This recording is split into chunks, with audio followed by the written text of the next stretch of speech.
Using Ramp feels like using Notion. It's flexible, easy to use, and gives us the ability to do our work faster.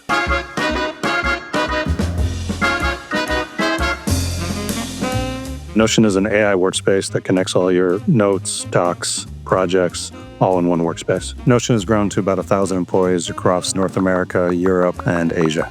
We did not have a vendor that could have all of our employees on one system. We didn't really have real-time data, and the process was really very manual. As we continue to scale, that just wasn't going to be sustainable. What stood out about Ramp was a comprehensive global solution, which could service all of our different subsidiaries across the globe.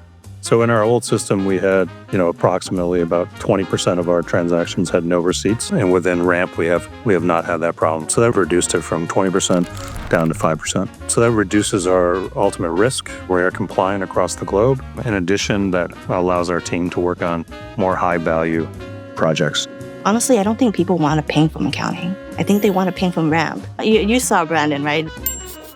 Imagine getting a ping from him, right? We want everyone to have the same experience, whether it's in our offices, whether it's on our software that we use. The global experience has been great, and being able to support them in their local currency, it's been so easy for the user. The implementation went seamlessly, and we're very excited to continue to partner with Ramp. Oh man, if Ramp goes away tomorrow. Back to the spreadsheet, working long hours. What to say? I actually don't know what we're going to do without Ramp.